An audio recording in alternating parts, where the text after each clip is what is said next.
Good morning, everybody. Happy Wednesday. All right, this is going to become our Wednesday tradition because I never got tired of this commercial.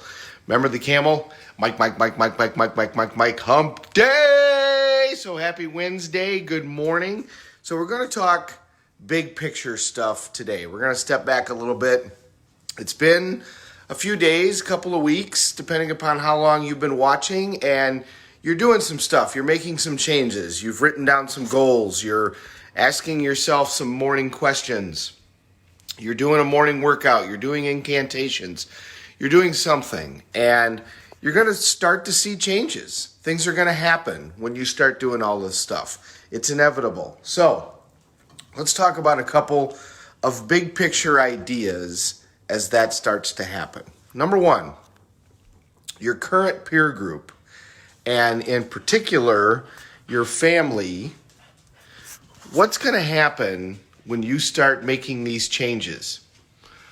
Are they going to immediately come and say, way to go, that's great? Let's talk about your peer group. Let's talk about your friends. And if you say, I'm gonna go on a diet. I'm going to lose 30 pounds. I'm going to quit drinking. I'm going to change my career. I'm going to learn how to paint, learn how to sculpt, whatever. And you start doing all this stuff, is your peer group going to immediately support you? Maybe. And, you'll be able to tell, the friends that kind of get it because they will support you, but a lot of them won't. A lot of them will, say, okay, great, that's great. But then, let's say you want to lose weight and you started on Monday, and so today you're on day 3. Tomorrow's Thursday. They might call you up and go, hey, how's it going? How's the weight thing going? Oh, it's going all right. And they're like, come on, you're doing great. You look fine. Let's go out. Let's go out and get something to eat. Let's go out and get something to drink.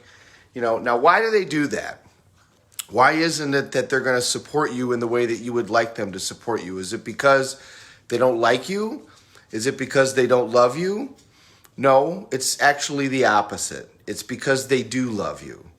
So one of the things you need to realize as you start to make changes in your life, especially big changes, is the support group around you is likely going to not be helpful.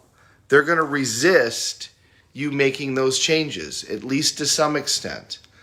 And the reason isn't because they don't love you, it's because they do love you and they feel like they're losing you. And so they're going to pull you back, because they don't want you to leave them. And it also makes them feel a little bit bad about themselves.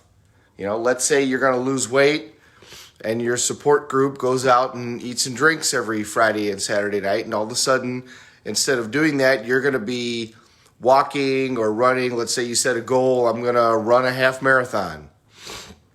Well, they're going to have a tough time encouraging that, because you're not going to be with them and they're going to lose you. Family members are great at this, especially if you have a spouse that doesn't want to do the same thing that you're doing. That makes it very difficult. If you want to lose weight and your spouse doesn't want to lose weight, if you want to quit smoking and your spouse doesn't want to quit smoking, if you want to quit drinking and your spouse doesn't want to quit drinking, those things are very, very difficult. So what you need to know is this. First of all, you need to understand and anticipate that this is going to happen.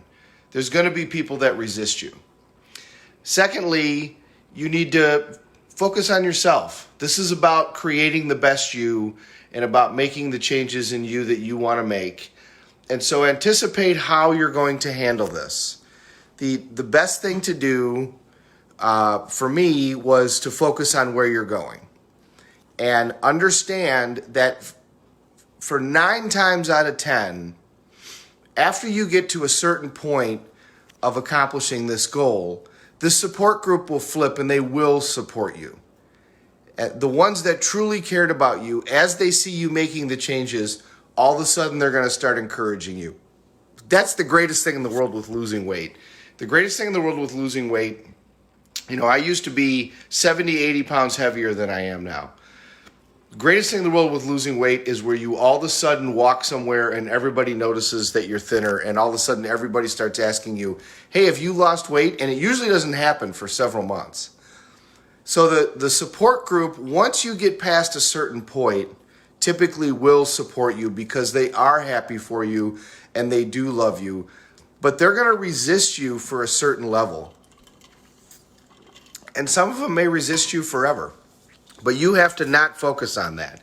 And a lot of times people at that point then want to try to change the other person also. You need to focus on you. You need to not do that. If they really, really are connected to you, they may follow. But that's their choice. You can't change what they're going to do. You can only change what you're going to do. But they may lead, you may lead them in a situation where they, in fact, do make the changes that they want to make.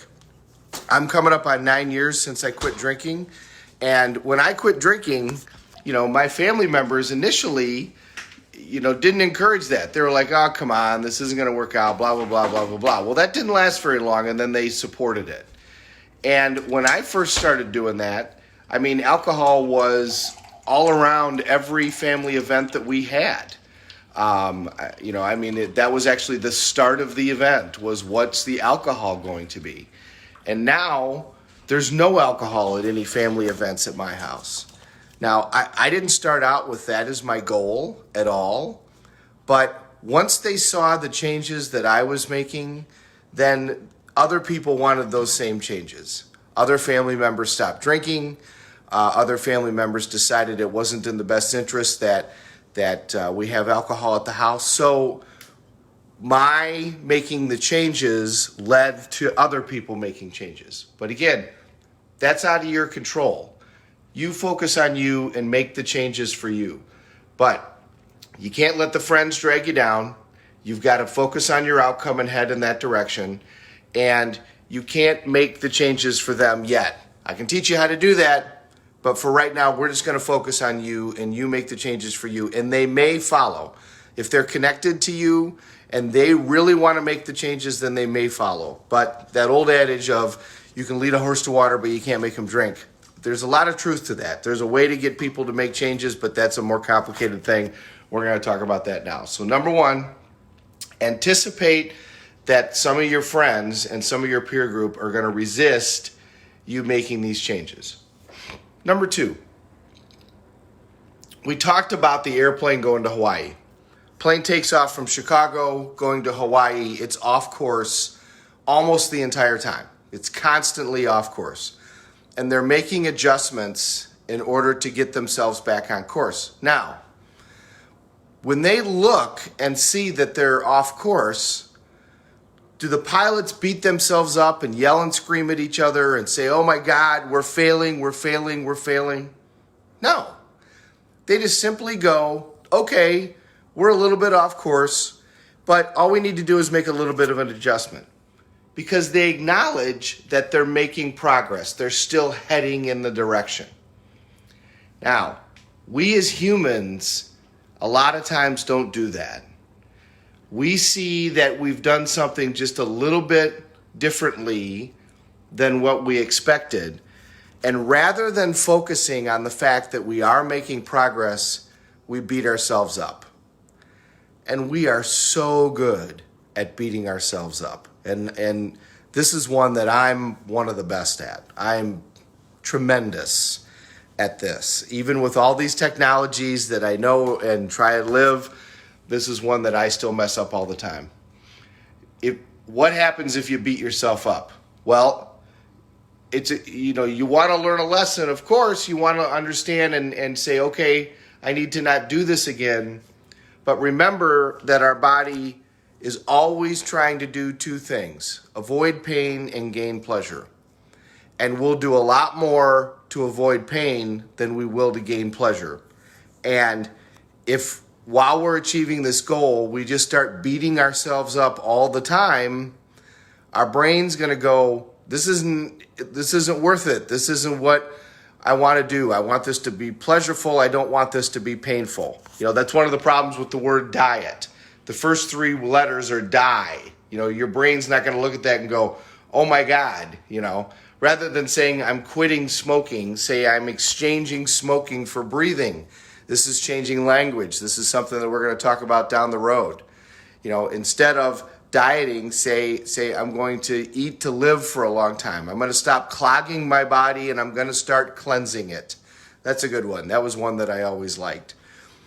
So as you go through and start accomplishing these goals, you're going to be off course. Constantly, you're going to be off course, just like that airplane. And why? Why are you going to be off course so much? Why is that going to happen? Well, let me ask you this. Did you ever get up one morning and you were supposed to go to the dentist, or you were supposed to go drop something off somewhere, and you get in your car and you turn on the radio and you're thinking about your day and you're thinking about what happened the night before and you're thinking about this and you're thinking about that, and then all of a sudden you realize that you're driving to work and you're not driving to the place that you were supposed to? Well, that's because we are conditioned creatures. We are creatures of habit, and we are conditioned creatures. Just like Pavlov did with his dogs, where he rang the bell and the dog salivated, we're no different. And because we're so conditioned, we've been conditioned to go in a certain way for a long time. So as you make these goals and you start to change, you're gonna mess up.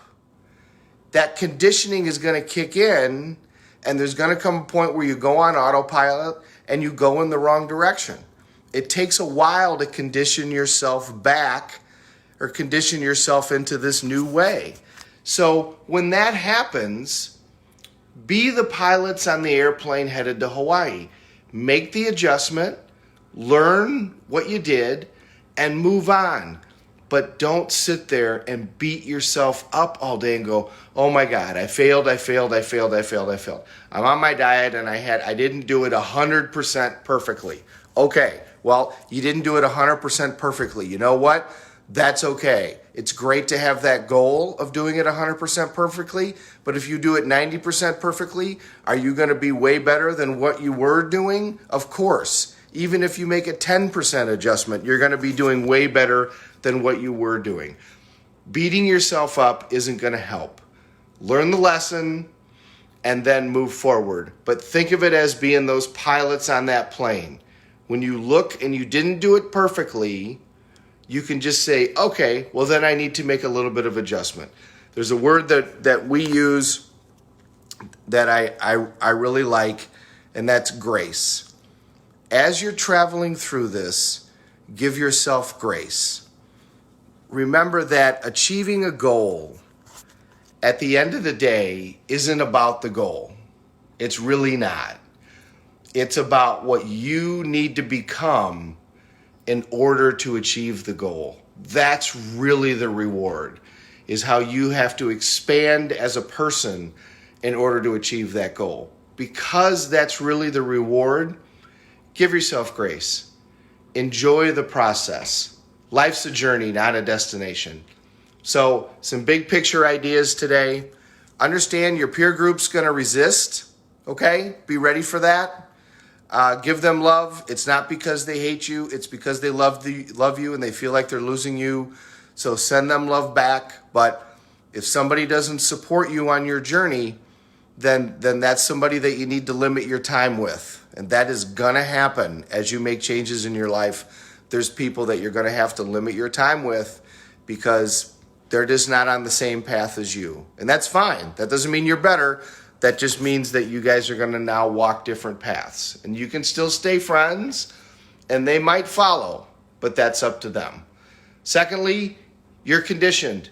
So you're going to go off course. It's going to happen. You're going to do things not perfectly. Be ready for it. Make the adjustment. Get yourself back on course. Ask yourself constantly, what's my outcome? What's my outcome? What is it that I'm trying to achieve? That'll show you where you need to go. And as you do that, give yourself grace. Don't beat yourself up. Learn the lesson and move on. We're so good at beating ourselves up. Let's get better at not beating ourselves up and giving ourselves grace. Have a great hump day, everybody. Mike. Thanks for watching.